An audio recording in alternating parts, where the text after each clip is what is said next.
Okay, now we want to go out even further. So we've gone from Mercury to Venus. We've talked about the moon of Earth. We've talked about Mars. Okay, now we're going to go out to Jupiter. And one of the moons of Jupiter is Io. It is the closest moon to Jupiter. That's a clue as to why did Io end up the way it did. So Io is about the size of our moon. So if we go back to, let's go back to this first picture. Okay, we've talked about Mercury, so that's the one that is in the upper left-hand corner. We've talked about Venus, we've talked about Earth's moon, we've talked about Mars, and so now we're talking about that yellow one in the lower left-hand corner, and that is going to be Io. So notice how big Io is compared to Earth's moon. So you notice that they are roughly the same size.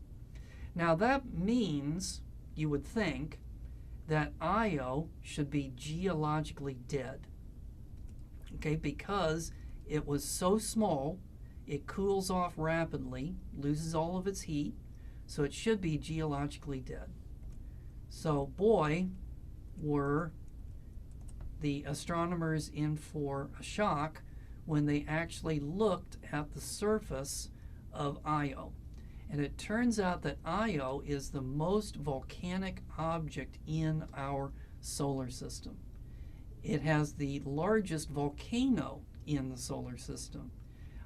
So prior to our investigating Io, we thought that Olympus Mons on Mars was the largest volcano, but it turns out that the largest volcano in the solar system is located on Io.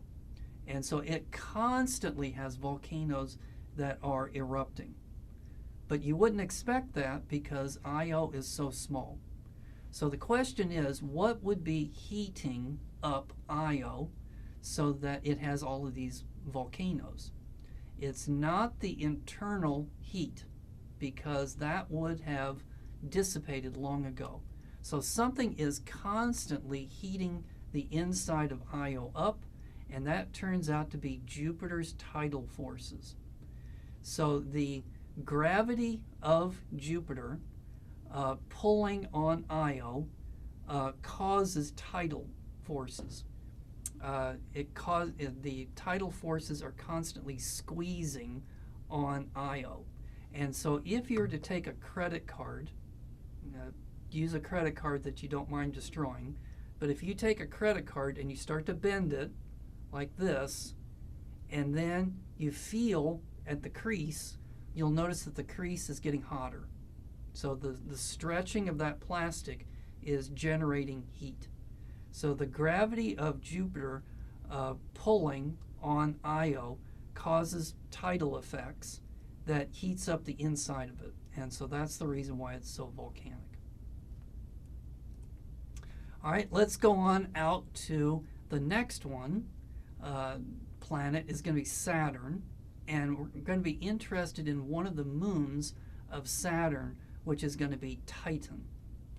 And some interesting things about Titan is that it has a temperature of negative 235 degrees Celsius on the surface, so it's incredibly cold.